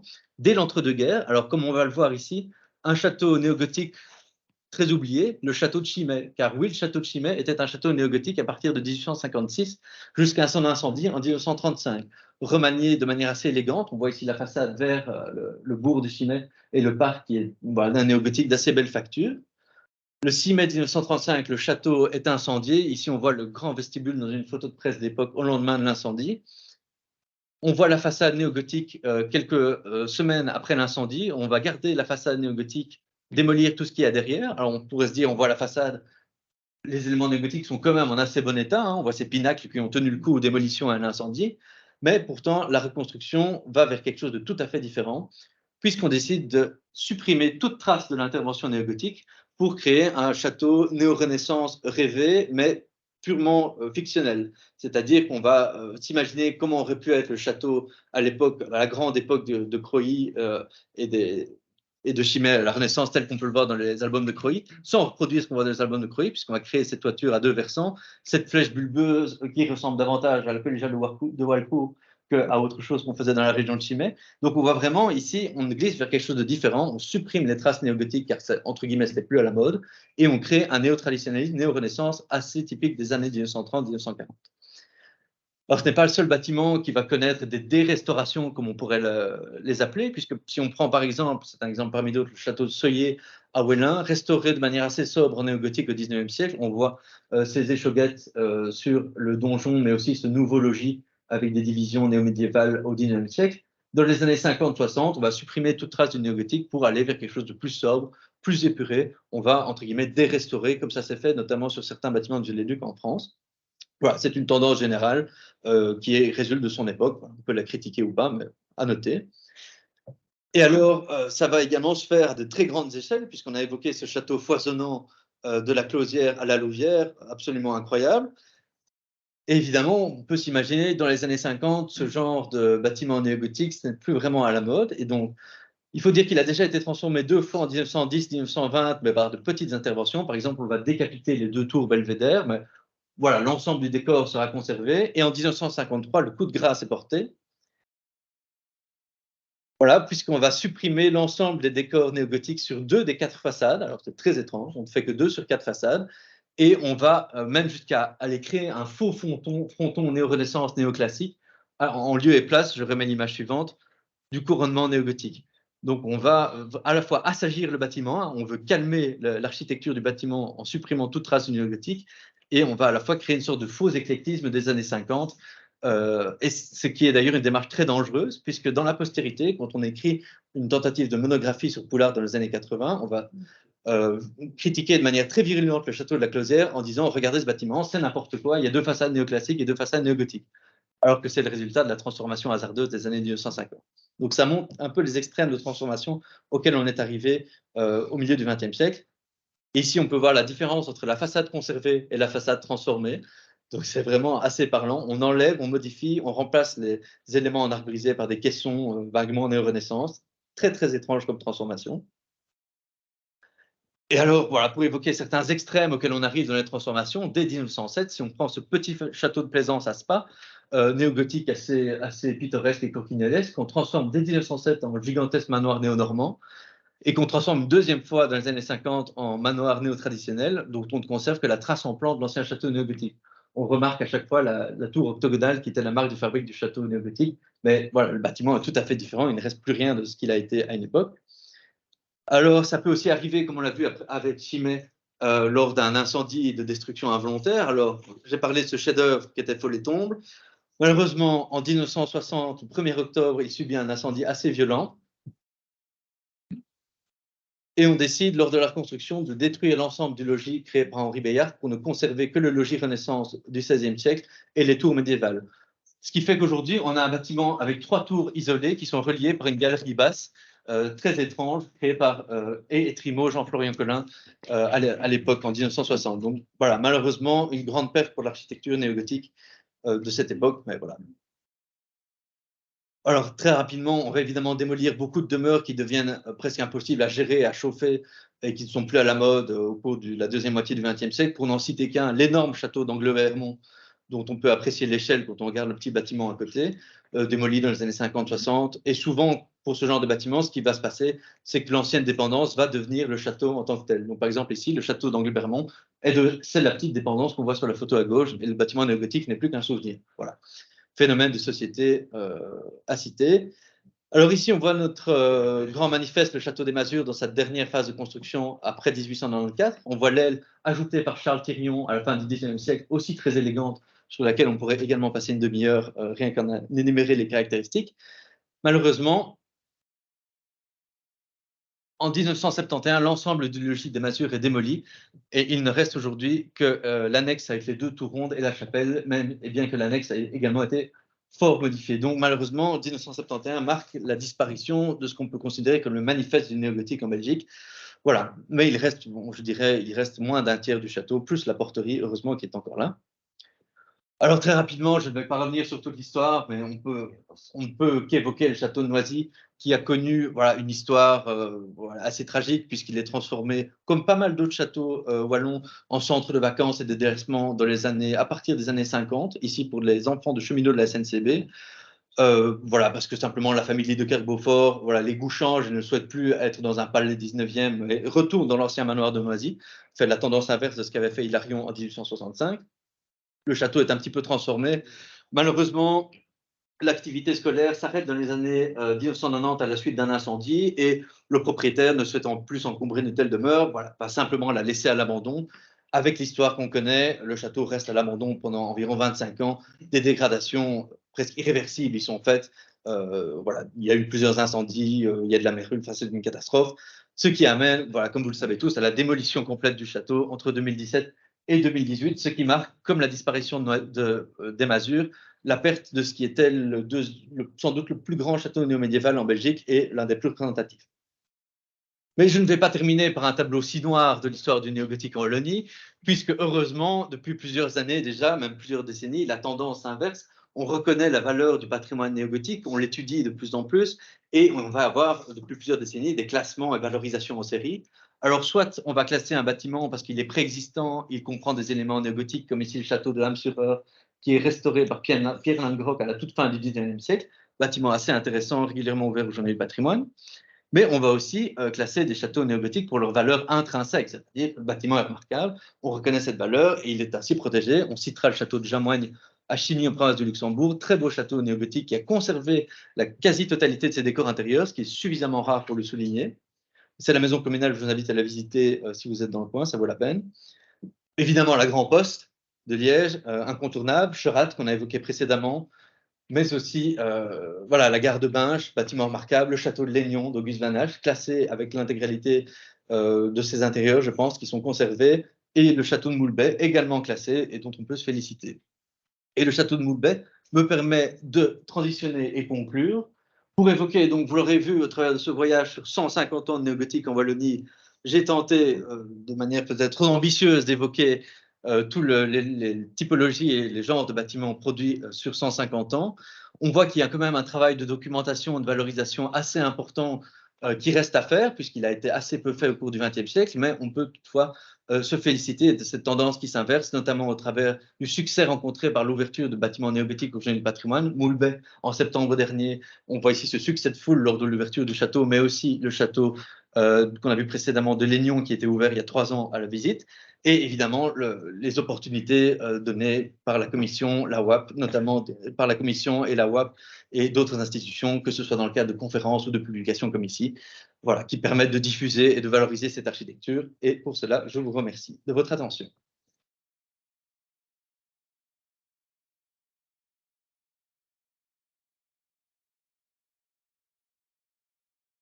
Merci beaucoup, Monsieur Grick. Ça m'a rappelé effectivement quand je suis entré dans la commission en 1988, Oui.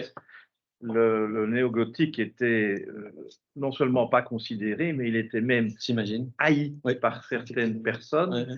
notamment dans ce qui concernait l'architecture religieuse, où c'était le pire, Oui. dans le fait d'aborer littéralement cette version architecturale. Les choses ont heureusement bien changé. Alors, il nous reste quand même quelques minutes pour des questions ou des interventions, si vous en avez. Et je vous invite à lever la main si vous souhaitez interroger notre conférencier. Nathalie Blanchard. Qui avait pris la décision de la transformation du château de la Plaisière? La commune, donc c'est propriétaire. Alors la famille Bock va quitter le château à la fin des années 20, je crois. Victor Bock a quand même vécu assez longtemps et sa fille Anna Bock a vécu là dans sa jeunesse, mais après il ne souhaitait plus habiter le château. Je crois qu'au début des années 30, il est repris par la Chambre de commerce et d'industrie du Hainaut qui va l'occuper jusque dans les années 50-60 et c'est eux qui vont conduire les transformations dans les années 50. Oui. Oui. En ajoutant notamment une aile moderniste qu'on a aperçue. Voilà, l'idée était de moderniser le bâtiment, de le rendre plus fonctionnel, mais avec les transformations lourdes qu'on lui connaît.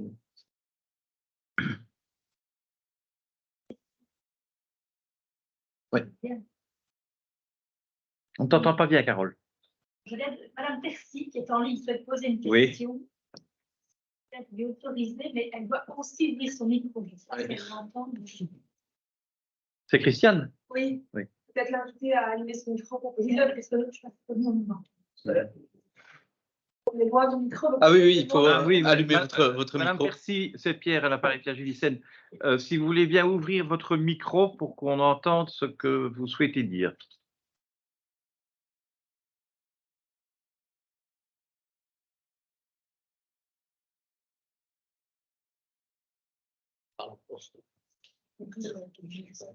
Est-ce qu'il y a d'autres questions dans la salle? Je n'en vois pas. Si, monsieur. Est-ce qu'on peut estimer la proportion de bâtiments ex nihilo et non ex nihilo? Parce que savoir si on a bâti aussi sur d'anciennes fondations. Oui. Alors, je dirais la proportion, de 2/3 d'ex nihilo environ, en tout cas pour les bâtiments. Disons que voilà, dans les bâtiments que j'ai identifiés, c'est 280 bâtiments profanes. Évidemment, il y a tout le volet religieux. Là, c'est quasiment essentiellement du ex nihilo. Pour les bâtiments profanes, les châteaux, d'autres, c'est, je dirais, 2/3 d'ex nihilo. Alors, on a une partie, effectivement, comme vous le dites, qui est faite à partir de fondations anciennes. On l'a vu au château de Bourgogne de 1850. Lui, il est fait sur l'emplacement ancien du château.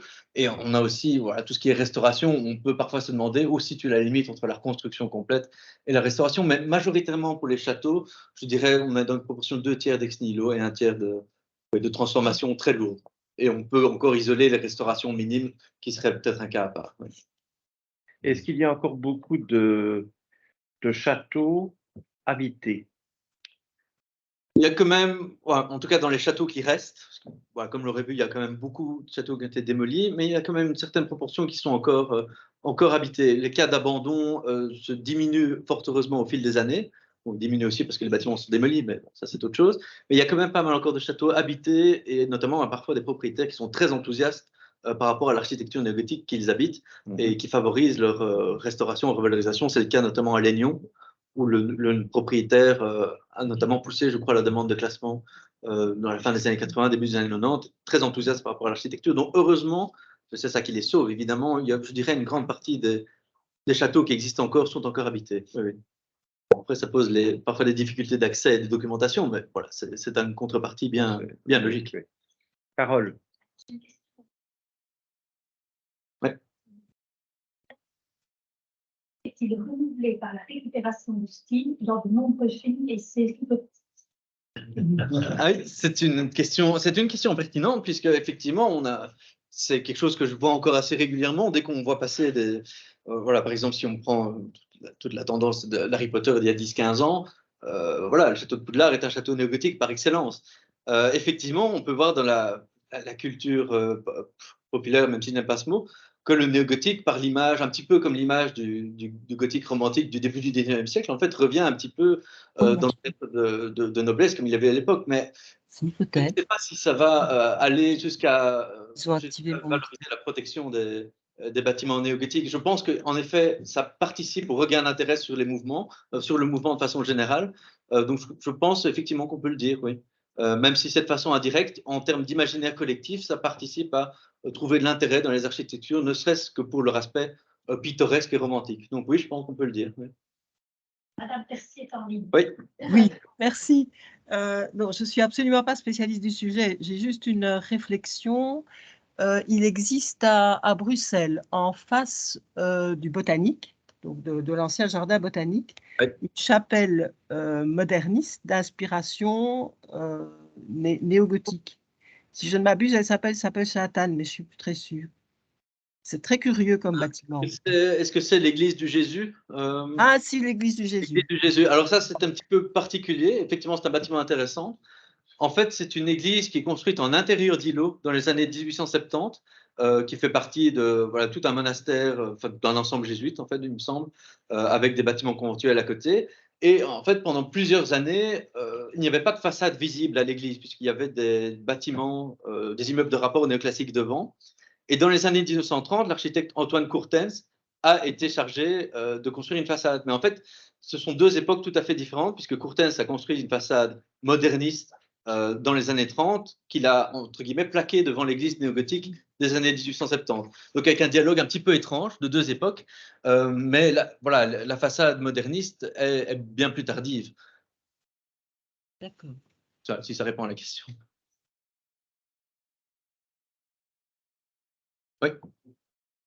Est-ce que d'abord de l'intérêt pour le néogothique, pour le néo-médiéval, n'est pas provoqué également par l'apparition de nouveaux matériaux de construction, parce que le néo-médiéval fait appel à des techniques manuelles, ce sont des maçons, des tailleurs de pierre, des charpentiers, alors qu'à la fin du 19e siècle, on introduit de plus en plus le métal, et puis il y aura le béton armé. Oui, bien sûr.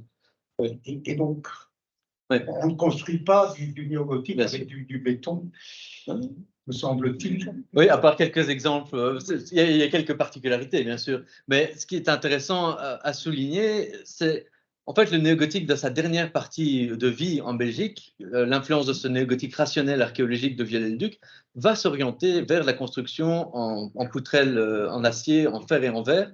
On va notamment avoir de grands jardins d'hiver néogothiques entièrement translucides. On va même avoir une église entière. Enfin, on a parlé d'Argenteuil, mais il y a eu l'église royale des Serres de Laken, qui était une église d'inspiration néogothique, mais qui est une serre, en fait, uniquement en fer et en verre. On va avoir certaines grandes gares, comme la gare de Bruges, je crois, de Bruges, qui était avec une grande halle néogothique aussi de fer et de verre. Donc, on va avoir tout de même une sorte de... Les architectes néogothiques de la dernière génération vont se saisir de ce concept de rationalité structurelle du gothique en l'appliquant en matériaux contemporains, industriels, comme on l'a évoqué.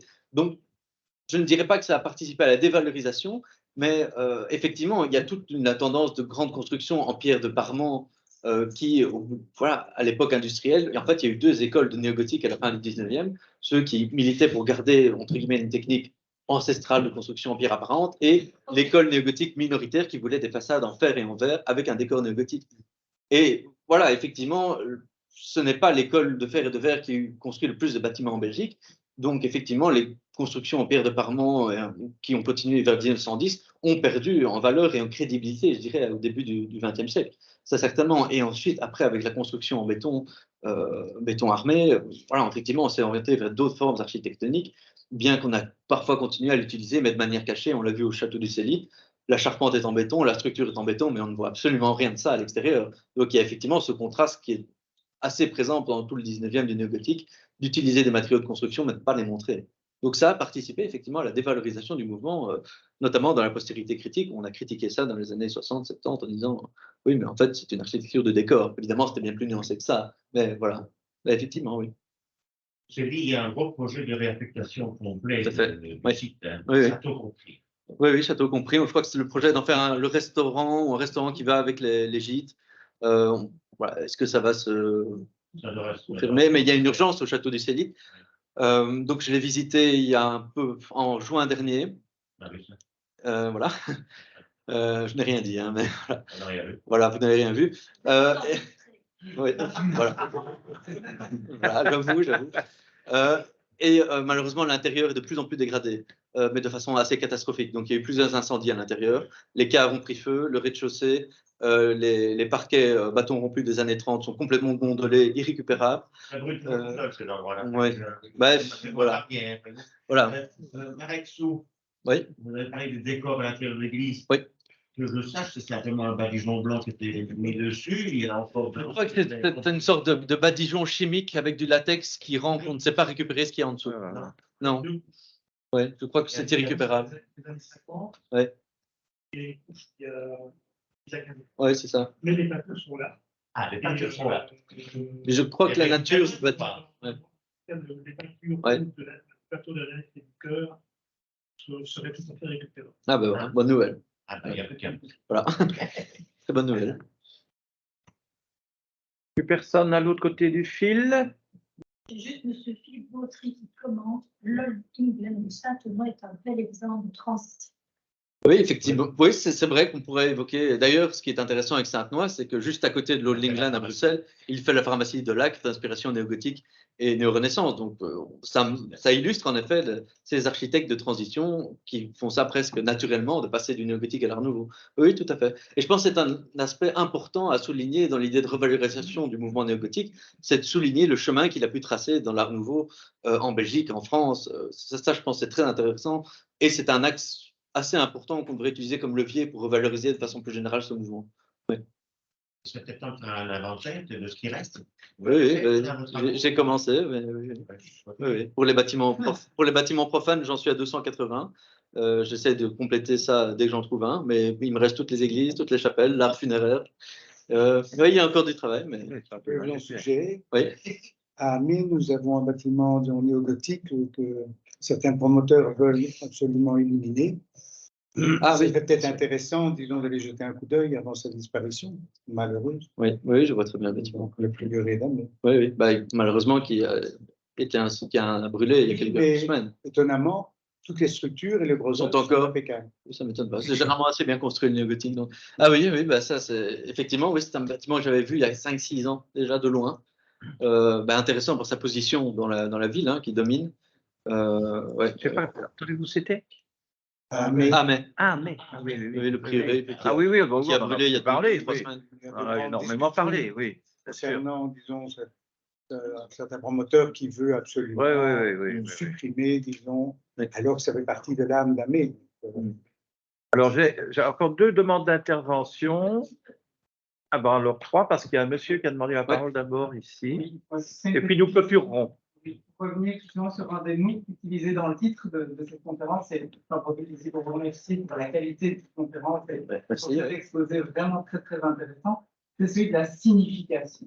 Et pour certains vous avez évoqué le sens qui était donné à ce néo-gothique, à cette recherche de légitimité. J'imagine qu'il y a évidemment l'aspect purement formel aussi, un intérêt esthétique. Et est-ce que vous avez su identifier éventuellement l'intérêt qui était porté pour le néo-gothique, que ce soit par les commanditaires, par l'architecte, éventuellement si cette symbolique a pu justement avoir un impact sur la destinée du monument? Oui, tout à fait. Donc, ce que j'ai essayé de faire dans cet inventaire des bâtiments profanes, c'est de systématiquement identifier le commanditaire. Évidemment, ce n'était pas toujours facile parce que parfois, les seuls documents dont on dispose pour certains châteaux, c'est une carte postale et le château a été démoli depuis les années 40. Donc, les archives sont assez éparses. D'autant plus, j'ai fait mes recherches en plein Covid, donc voilà, c'est un petit peu compliqué. Mais donc, effectivement, l'idée était, à travers ce sous-titre signification, de pouvoir essayer de comprendre le bagage des commanditaires qui l'auraient amené à pourquoi choisir le néo-gothique. Et ce qui est intéressant, c'est j'étais peut-être parti avec un a priori en disant on a souvent associé forcément le néo-gothique au milieu catholique en Belgique, ce qui est vrai forcément avec l'école de Saint-Luc, mais ce que j'ai pu voir à travers la recherche, c'est que c'est beaucoup plus nuancé que ça, puisqu'on va avoir de grandes représentants de grandes familles libérales, si on veut, des bourgmestres libéraux, qui vont utiliser ce néo-gothique, non pas dans une idée d'architecture catholique religieuse, mais dans l'idée de filiation locale avec une histoire. Donc parfois, ça tient peut-être juste à ça, une idée d'intégration locale paysagère, ou alors, quand c'est les grandes familles, je l'évoquais, d'évoquer la féodalité, mais effectivement, dans la postérité, le discours idéologique, que ce soit de la recherche de féodalité, légitimité par le patronat, a eu une influence négative. On s'est dit, qu'est-ce que c'est que ces châteaux de gens, pour qui se prenaient-ils? Je caricature, bien sûr, mais il y a eu un peu de ça, et forcément le discours catholique militant aussi a eu un impact négatif. Donc les significations sont intrinsèquement liées au destin, oui, effectivement. Et on a même eu, c'est intéressant, des commanditaires qui ont fait du logement ouvrier en style néogothique. Il y en a des exemples à Bruxelles, à Morlanway, les hôtelleries du centre, qui étaient un ensemble de logements ouvriers assez nec plus ultra, avec eau chaude à tous les étages, électricité, etc., construits en style néogothique. Donc, on voit vraiment qu'on est loin de se cantonner à un seul aspect de la société du 19e. C'est ça qui est assez intéressant. Oui. Oui. J'ai d'abord deux interventions. On vous écoute. Oui, est-ce que vous m'entendez bien? Oui, oui, Flavio. Oui, voilà. Je voulais simplement signaler, on a parlé tout à l'heure de l'architecture, disons, des techniques plutôt traditionnelles dans l'architecture néogothique. Mais en fait, je voulais signaler qu'un architecte comme Jean-Charles Delceau, quand il aménage une partie de l'ancien Palais des Princes-Évêques à destination des archives de l'État, il utilise donc une structure métallique apparente pour des raisons fonctionnelles, pour avoir, disons, une construction plus incombustible qu'avec des poutres traditionnellement en bois. Et il justifie ça en disant que pour lui, l'architecture utilisera de plus en plus, disons, des matériaux modernes en les appliquant à l'architecture traditionnelle néogothique pour des raisons à la fois esthétiques et fonctionnelles. Oui. C'est assez intéressant. Oui, et ça rejoint en fait une part du discours rationnel de Viollet-le-Duc, ce qui est assez intéressant, hein, même s'il était moins prône à l'utilisation apparente de structures, mais effectivement, c'est dans la même logique. Exactement, oui. Oui. Voilà. Et c'était dans les années fin des années 1850, donc c'est quand même assez tôt. Oui, c'est assez précurseur. Hein. Delceau est quand même assez précurseur en matière de gothique rationnel, archéologique. Oui, tout à fait. Il y a une deuxième personne au fit derrière le micro. Comment? Jean-Louis Van den Eyde. Ah, Jean-Louis Van den Eyde. Oui, bonjour et merci beaucoup pour cet impressionnant inventaire. Je voulais juste attirer l'attention sur deux œuvres. L'une, c'est la basilique Notre-Dame de Bon Secours à Pérué, qui est incroyablement bien conservée. Et d'autre part, le mausolée Clémentine d'Outremont à Houtin. Donc, un petit bâtiment funéraire qui conserve son mobilier, qui a été restauré. C'est tout à fait remarquable. D'ailleurs, la basilique de Bon Secours, dans la première version de mon PowerPoint qui faisait 15 slides de plus, elle en faisait partie quand je citais les derniers grands projets de la fin du 19e siècle. Effectivement, elle est tout à fait intéressante, notamment par son plan centré pour une église néogothique qui est assez rare en Belgique et sa position paysagère. Donc ça, j'invite à visiter, c'est vraiment magnifique. Et le mausolée d'Outremont, effectivement, je crois qu'avec une demi-heure de plus, j'aurais parlé de l'art funéraire parce que ça, c'est vraiment un des plus beaux de Belgique avec le beffroi mausolée de la famille Frère Orban à Robermont, qui est très très beau aussi. Mais effectivement, oui, le mausolée d'Outremont, c'est une petite merveille, très bien conservée, effectivement. Merci. Pour une prochaine conférence. Voilà. Et une dernière question. Oui, ce n'est pas une question, c'est un complément au commentaire sur la signification. Oui. Il n'y a évidemment pas uniquement que l'aspect chrétien, catholique. Oui, bien sûr. Il y a aussi l'aspect civil, la référence à ces magnifiques hôtels de ville, oui, bien sûr. hôtels de ville et autres bâtiments du style à l'eau drap, à l'eau viande, etc., qui était un manifeste de la puissance de la bourgeoisie, la puissance de la deuxième partie du Moyen-Âge. Oui, tout à fait, exactement. Et qui est donc la référence pour les bâtiments publics. Bien sûr, oui, les hôtels de ville du 19e. Oui, et je crois que Braine-l'Alleud, avec son petit beffroi à l'arrière, on est un bon exemple, notamment. Oui, tout à fait. Eh bien voilà, qui clôture notre midi culturel. Merci encore pour l'invitation. Thomas Grec. Alors, vous allez emporter un peu de littérature, en souvenir de votre passage à la commission. Je ne vais pas vous donner le dernier bulletin, vous le connaissez bien, forcément. Et ça, c'est les deux numéros qui l'ont précédé. Et alors, on a beaucoup parlé de néogothique aujourd'hui, bien entendu, mais on a aussi un peu parlé d'art nouveau. Et on est quelque part une sorte d'émanation, en tout cas sur le plan des arts décoratifs. Et nous avions fait une exposition sur un architecte art nouveau bien connu, Paul Jaspard, il y a quelques années. Voilà le catalogue et la monographie relative à Paul Jaspard. Je l'ai vu dans la vitrine en arrivant et puis dit en sortant, je l'ai acheté. Ah ben voilà, vous l'avez maintenant. Vous l'avez. Merci beaucoup. Alors, je terminerai comme d'habitude en vous donnant les 2 prochaines conférences de la commission. La prochaine aura lieu le jeudi 27 avril. Et nous aurons l'honneur d'accueillir Madame Verle-Roth, qui est prix Francky 2022. Vous en avez sûrement entendu parler dans la presse, qui est archéologue, maître de conférence à l'université au département des sciences historiques, et qui viendra avec un sujet un peu pointu, mais c'est normal pour un prix Francky, si je peux dire, un prix Francky, pardon, pas un prix Francky. C'est la même famille. Nous avons eu une conversation avec Monique juste avant la conférence à ce sujet, peu importe. La contribution de l'analyse fonctionnelle à la compréhension du comportement des Néandertaliens et des hommes modernes. Donc là, il y a un espèce de parallélisme qui sera fait par Madame Verle-Roth à cette occasion. Et enfin, le jeudi 1er juin, ce sera l'Assemblée générale annuelle de la Commission. Nous aurons le plaisir et l'honneur d'accueillir M. Philippe Villeneuve. M. Philippe Villeneuve est l'architecte en chef des monuments historiques en charge de la restauration de Notre-Dame de Paris, qui viendra donc faire un peu le point sur ce chantier du siècle, probablement le plus grand chantier depuis 100 ans en Europe, qui est en cours, comme vous savez, depuis plusieurs années et qui devrait être terminé fin de l'année prochaine. Voilà. Je vous souhaite une excellente après-midi. Vous expliquez pour la qualité de l'image, mais l'image était bien meilleure sur les 2 écrans. Donc on a tout enregistré, tout ça sur le site internet. Donc si vous voulez revoir les images en meilleure qualité, ce sera possible. Voilà.